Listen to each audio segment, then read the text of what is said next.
اعوذ باللہ من الشیطان الرجیم بسم اللہ الرحمن الرحیم نحمدہ ونصلی علی رسول الکریم وعلی اہل بیت الطیبین الطاہرین اما بعد فقد قال اللہ سبحانہ تبارک و تعالی فی کتابہ المجید بسم اللہ الرحمن الرحیم ومن یعظم شعائر اللہ فإنها من تقوی القلوب۔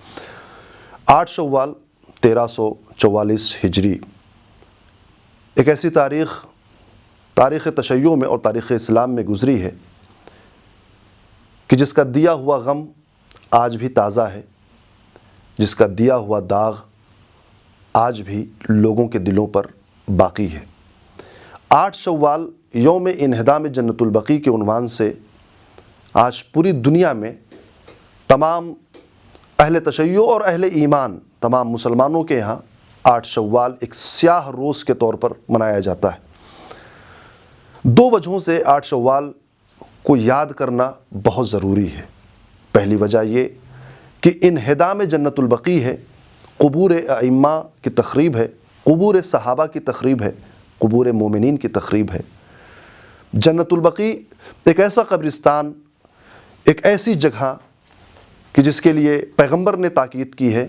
احادیث کتب اہل سنت میں، احادیث اہل تشیع کی کتب میں متعدد طریقے سے جنت البقیع کے لیے موجود ہے۔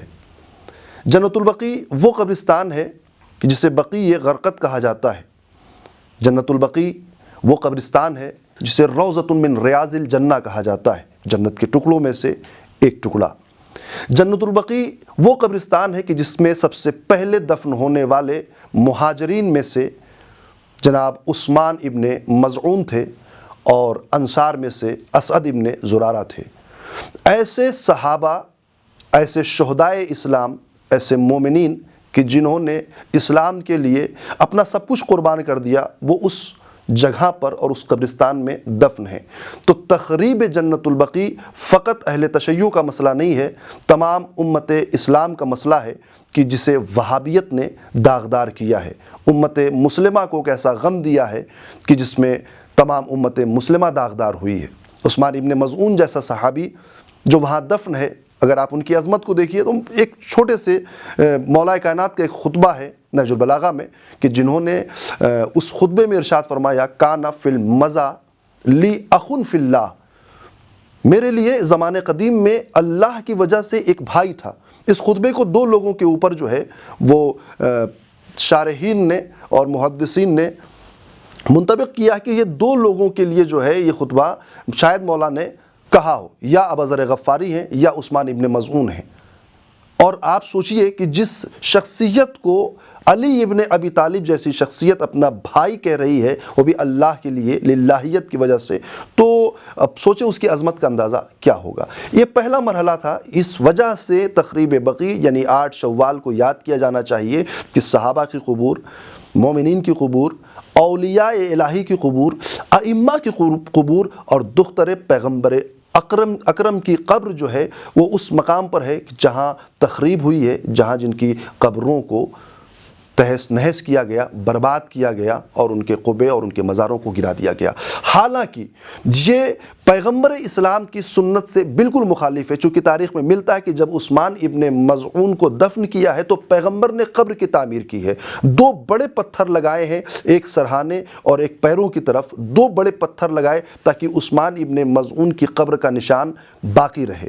دوسرا مرحلہ پیغمبر کی سنت کی مخالفت کیوں ہے؟ وہ اس لیے کہ خود پیغمبر نے کہا کہ عثمان ابن مظعون کی قبر جو ہے وہ اہل مدینہ کے لیے باعث برکت ہے۔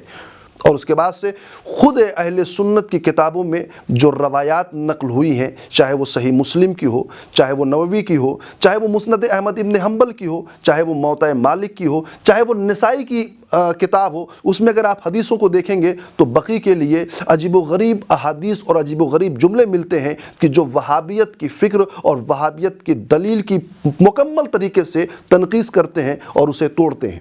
سب سے پہلی روایت میں آپ کے سامنے مسلم سے بیان کر رہا ہوں، جس میں فرمایا کہ ان ربک یأمرک ان تأتی البقیع فتستغفر لہم۔ یہ حدیث مسلم ہے، مسلم کی کتاب میں یہ حدیث ہے جو پیغمبر سے نقل ہوئی ہے کہ پروردگار عالم نے، آپ کے پروردگار نے، آپ کے رب نے آپ کو یہ حکم دیا ہے کہ آپ بقی کے پاس آئیے اور اہل بقی کے لیے استغفار کیجیے۔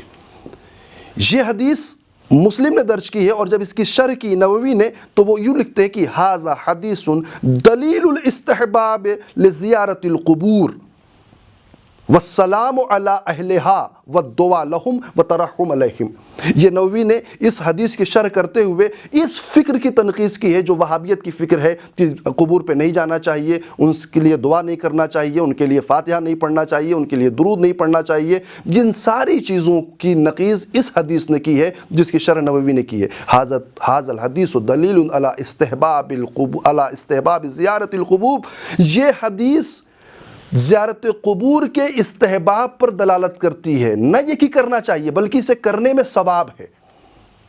ان کے اہل یعنی اس قبر کے رہنے والوں کے لیے جو ہے وہ استغفار کرے انسان، اس حدیث سے جو ہے وہ ثابت ہوتا ہے۔ ان کے لیے دعا کرے اور ان کے لیے رحمت کی دعا کرے پروردگار عالم کی بارگاہ میں۔ یہ پہلی حدیث کہ جس کی شرح بھی میں نے آپ کے سامنے بیان کی اور جس کی حدیث بھی میں نے آپ کے سامنے بیان کی۔ اس کے بعد سے آپ جو ہے وہ نسائی میں دیکھیے یا موطا میں دیکھیے یا جو ہے وہ مسند احمد بن حنبل میں دیکھیے، ایک ہی مضمون کی حدیث تینوں جہاں پر پائی جائے گی، جس میں نسائی نے عائشہ سے نقل کرتے ہوئے اپنی کتاب میں حدیث درج کی ہے۔ نسائی صحائح ستہ میں سے ایک محدث ہیں کہ جنہوں نے اہل سنت کی جو مشہور ترین کتابیں ہیں صحائح ستہ، اس میں صحیح نسائی یا سنن خصائص نسائی جو ان کی کتاب ہے، ان میں یہ نسائی کا تذکرہ آیا ہے۔ نسائی نے عائشہ سے نقل کرتے ہوئے ایک حدیث لکھی کہ پیغمبر اکرم نے فرمایا انی بعثت الی اہل البقیع واصلی علیہم۔ یہ حدیث جو ہے یہ اس فکر کی تنقیص کرتی ہے، اس کی رد کرتی ہے کہ جہاں پر یہ کہا گیا ہے کہ قبروں کے سامنے نہ کھڑے ہوئیے، قبروں کے سامنے نہ جائیے، یہاں اس کی تنقیص کرتی ہوئی نظر آتی ہے۔ انی بعثت لأہل البقیع واصلی علیہم، مجھے مبعوث کیا گیا ہے، مجھ سے کہا گیا ہے۔ اور کون کہے گا پیغمبر سے؟ پیغمبر کو کون مبعوث کرے گا؟ خدا کرے گا، اور خدا کے علاوہ پیغمبر کو حکم دینے والا کون ہو سکتا ہے؟ انی بعثت لأہل البقیع واصلی علیہم، ہمیں مبعوث کیا گیا ہے کہ ہم جائیں اہل بقیع کے پاس، واصلی علیہم، اور ان کے اوپر صلوات پڑھیں، ان کے لیے دعا کریں، ان کے اوپر سلام پڑھیں۔ یہ ساری چیزیں اس حدیث سے جو ہے وہ خارج ہوتی ہیں۔ لہٰذا اس کا مطلب یہ ہوا کہ قبور کی زیارت، قبروں کے پاس جانا، ان پر صلوات پڑھنا، ان کے لیے دعائے مغفرت کرنا، ان کے لیے جو ہے وہ قرآن خوانی کرنا، یہ سنت نبوی ہے۔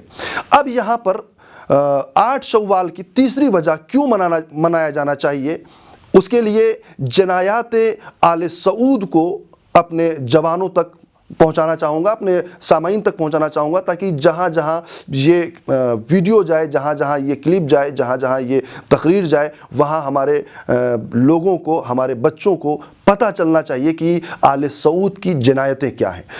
5 ایسی جنایتیں آل سعود کی جو تاریخ اسلام کو اور تاریخ تشیع کو، تاریخ مسلمین کو داغدار کر رہی ہیں، قلوب مسلمین کو داغدار کیا ہے، جن میں سب سے پہلی جو جنایت ہے وہ تخریب بقیع ہے، بقیع کا خراب کرنا۔ دوسری، پیغمبر کی جائے ولادت کو برباد کرنا، پیغمبر کی جائے ولادت کو برباد کرنا۔ تیسرا، جناب خدیجہ کے گھر کو برباد کرنا۔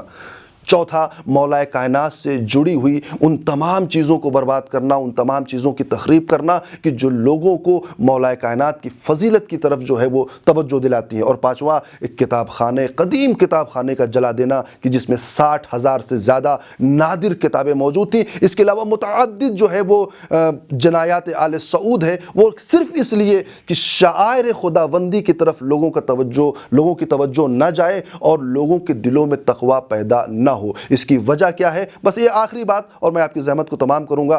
کیوں چاہتا ہے آل سعود اور کیوں چاہتا ہے استعمار کہ لوگ شاعر خدا کی طرف متوجہ نہ ہوں؟ کیوں؟ اس لیے کہ خود قرآن نے کہا کہ جس نے شاعر خدا کی تعظیم کی وہ باعث تقوی قلوب ہوتا ہے، اور ظاہر سی بات ہے کہ جس قلب میں تقوی اترے گا وہ قلب شفاف ہو جائے گا، صاف ہو جائے گا، پاک و پاکیزہ ہو جائے گا، اور جب قلب پاک و پاکیزہ ہوگا تو اس میں نور الہی اترے گا، اس میں نور علم اترے گا، چونکہ علم خود ایک نور ہے کہ جب دلوں میں جگہ بنا لے گا اور انسان اس علم کے ذریعے سے اپنے عقل و شعور کو درک کرے گا تو ظاہر سی بات ہے تقوی والا دل، علم والا دل، نور والا دل کبھی استعمار کی بیعت نہیں کر سکتا ہے، کبھی کسی ظالم کی بیعت نہیں کر سکتا ہے، کبھی کسی فاسق حکمراں کی بیعت نہیں کر سکتا ہے۔ یہی وجہ ہے کہ آل سعود نے نہ صرف یہ کہ عرب میں تمام مزارات کو منہدم کیا، تمام قبور کو منہدم کیا، بلکہ کئی مرتبہ کربلا پر حملہ کیا، کئی مرتبہ نجف پر حملہ کیا۔ آل سعود کی فکر والے وہابی اور دشمن اسلام کبھی سامراء پر حملہ کرتے ہیں،